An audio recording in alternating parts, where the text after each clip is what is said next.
You know what I mean? So he's perfect for the role. And then, in last year, Pain and Gain, he seemed to have a lot of fun stepping into a different role. Right. He a very comic booky kind of. Yeah. His comedic legs were stretched. He was in a couple family movies that I thought were really fun. I really enjoyed The Game Plan, the one that he was a football player.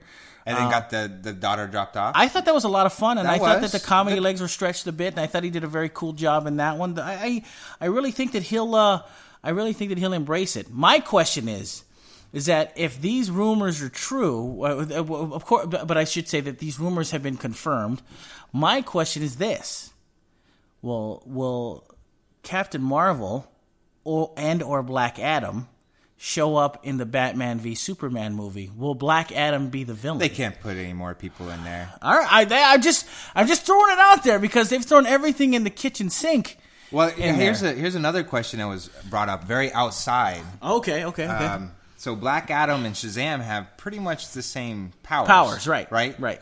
Will Rock play both? Oh man, that'd be kind of crazy. That's an interesting idea. Of course, as you know, the Captain Marvel mythos is that The Rock he'll be playing Captain Marvel, but as we know, Captain Marvel is technically a teenager, Billy Batson. Yes. And he turns in, when he says the magic word Shazam, he turns into Captain Marvel. Yep. So I'm wondering who is going to be playing the kid. Well, I mean, that just brought up the Winter Soldier. Right. I'm sorry, the first one, Captain America. Captain America. They put his face onto a very small body. Yes, and they did. And that always looked weird to me. Totally weird. It always looked weird. So I would hate to see them do something like that where they put Rock's Don't do that. on a small body. I hope not. I think, I don't think that would be a very good choice. No, I hope not. I hope they find another actor who kind of please. has this, who kind of has the same look as he does. A youthful Dwayne Johnson. So yes, Dwayne Johnson has confirmed that he'll be playing either A, Captain Marvel, or B, Black Adam. I think he'll be better for Black Adam, but that's just my opinion. Also, in nerd news this morning, the Marvel's Ant-Man film has begun filming. It began just a couple of days ago in San Francisco, and stars, of course, Paul Rudd and Michael Douglas. It is being directed by Peyton Reed because Edgar Wright left the project. Shooting will also take place in Atlanta, which will serve as its production's base. So, Paul Rudd will be playing. There was a couple new cast members. Oh, as well. yes, there is. And who T.I. And John Slattery. Oh, right. We don't know. Do we know who they're playing? I don't think we know that quite yet. I know that John Slattery, I know that he originally played Tony Stark's dad. Yes. So I'm assuming he's going to be coming back okay. as Tony Stark's dad, and he's going to know, because Michael Douglas is playing Hank Pym. Yep. So we're getting the second iteration of the Ant-Man, who's being played by Paul Rudd. I just saw a little note here that Marvel has a policy that nobody can play more than one role in the cinematic universe. Right. So that would, with Slattery, that would make sense. That would make sense. So he's going to be connected to. I'm assuming that he and Michael Douglas will have known each other and essentially put together the Ant-Man suit. Maybe they're changing the mythos a bit. Which is possible. Yep. Excited about the Ant-Man movie?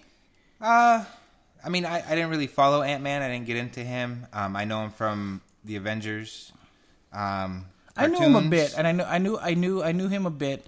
I'm not super excited about it. I like Hank Pym's story. Yes. I enjoyed Hank Pym's story, and I like the relationship that was brought up in the comics about him and his wife, Black Wasp. So I really thought that those were interesting. I mean, it dealt with spousal abuse, which was kind of interesting. So those won't be touched. It'll be it won't be as deep as that in the comic books. That's why they're not making Hank Pym they're not making him the main Ant-Man. They're making the guy who stole it from him. Yep. Well, and right. I just want to see how it's going to play into Mr. Scott Lang. Yeah. Marvel's plans with the whole cinematic universe. Is he going to come in, the real Ant-Man going to come in as part of the Avengers? I mean, where's it going to lead? That's a good point. I don't know either, so it'll be interesting to watch. But that has begun. Ant-Man has started filming, and please, I hope the Ant-Man film is good. Also in the Marvel Universe this morning, that's when we record, by the way. I say this morning a lot, so just in case you're wondering. Doctor Strange, one of my favorite Marvel characters. According to a report, plot deals were reportedly leaked from an early draft of the Doctor Strange movie last year. Sources are now saying that that version of the film has been completely scrapped, right? And a new script has been rumored to not include Strange's origin story at all. So, I think I've said this. I've said this before, not on the podcast, but I have said this before that I don't think every single Marvel character needs an origin story. It's kind of like they seem to. And when I say that, it's like, do we need, when they do Batman movies, do we need to reboot him do we constantly need to see his origin story? I think it's Batman is so well known that we don't not need to see a reboot. And the majority of the people seeing these movies are going to be somewhat familiar with, exactly. the history already. You have geeks and geekettes or lady nerds and lady nerds. Lady nerds. They're the biggest audience. They already know. Right, and that's exactly what I think too. And I really hope that Marvel does right by Doctor Strange, because I love Doctor Strange, and like I've said before on this podcast, Doctor Strange, at one time in the Avengers universe, he was the leader of the Avengers. So yes. Doctor Strange is a very cool character, and I really hope they do right by him. So he's if you don't know, he is the Sorcerer Supreme, and that's what So as long as they establish sounds like that, Taco Bell's next it dish. doesn't it? I'll have a Sorcerer Supreme with Diet Pepsi, please. So yeah, that's kind of what it sounds like. So Doctor Strange, not necessarily an origin story. I cannot wait to see that movie. I'm really, really excited about that. One more piece of Marvel Universe news, and it's not necessarily just Marvel Universe, but. You sent me this story. The Guardians of the Galaxy soundtrack hit number 1 on the billboards as of August 13th. So I have to say that's considering the soundtrack, which was amazing, and not a lot of kids that watched that show knew about it. That's a great feat. And that soundtrack is amazing. That's a lot of old school musicians getting a little healthy paycheck a few decades That's what later. I'm saying, man. They're probably getting a nice healthy royalty out of this sucker. Good for them, because that's first of all, fantastic movie, Guardians of the Galaxy. I loved it. Yes. And then the soundtrack it makes it its own entity, and I think the soundtrack kind of sets it apart from every other Marvel movie. It played very heavily into the movie. Yeah, it did. Very much so. It was a very big part of it, and it did a lot for the film. So good for them. Guardians of the Galaxy, still number 1 at the box office this weekend, by the way. Not number 1 at the box office, but still making huge amounts of money this weekend at the box office. You think they're going to start using that as their marketing ploy? You know how every year they come out with the top 100 CDs or top 10, where you can get all the songs on one CD or one package. I guess download them now. I'm assuming so. They're gonna start calling it the mix. Well, you know what I'm assuming. I'm assuming that now, since the soundtrack was so huge in Guardians of the Galaxy, I'm betting anybody any amount of money that we will be seeing more licensed music in Marvel movies. Oh yeah. If it works, if it works, you might as well just do it, right? Until it doesn't.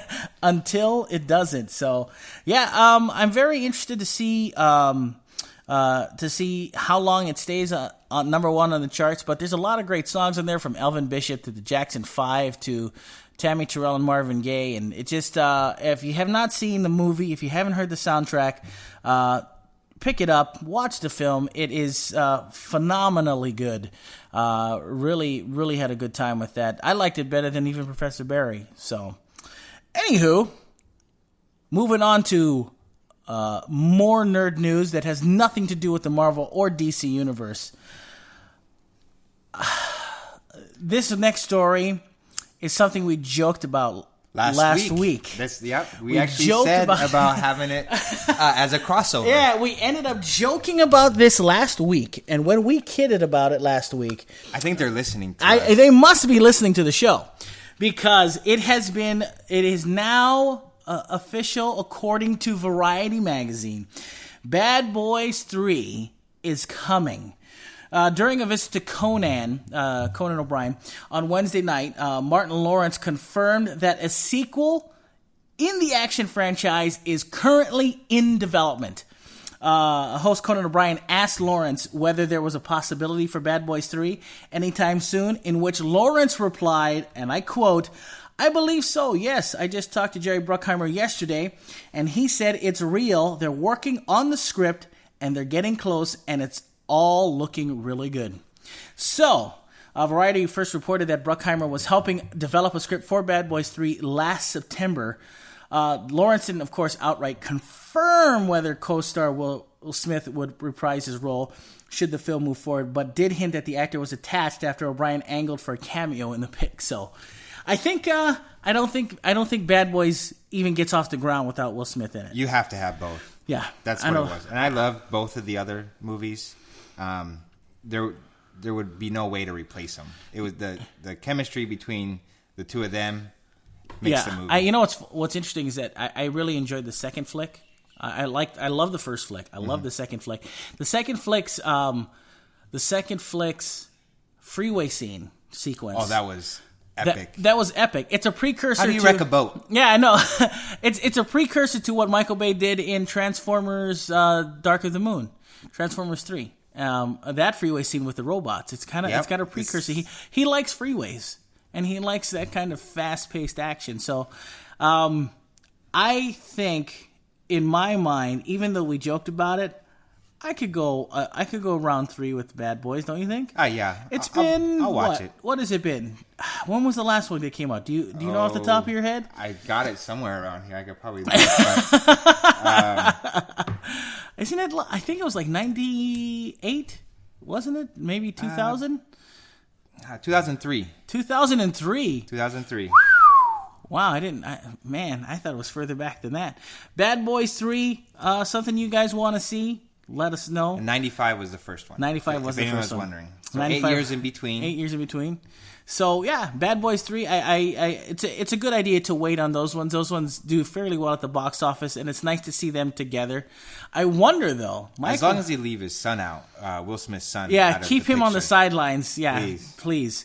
You know what I say? You know what I'm wondering, though? I'm wondering if there is a Bad Boys 3 script, I'm wondering if they will stick with the R rating.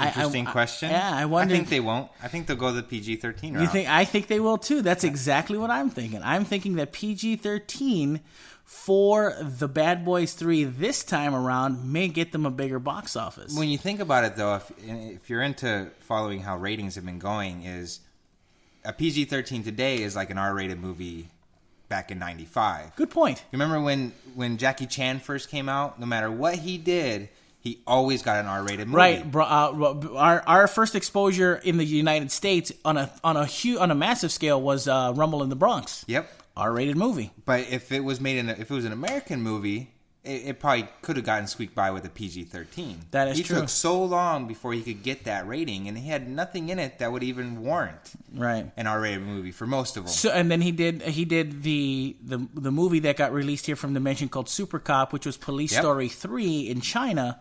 That also was R-rated, and it wasn't exactly an R-rated kind of picture either. No, Jackie Chan never really made R-rated R-rated movies. No. I mean, and there are a lot. Most of Jackie Chan's films are very action-oriented and are quite. There's no blood. There's no blood. It's all about the art form of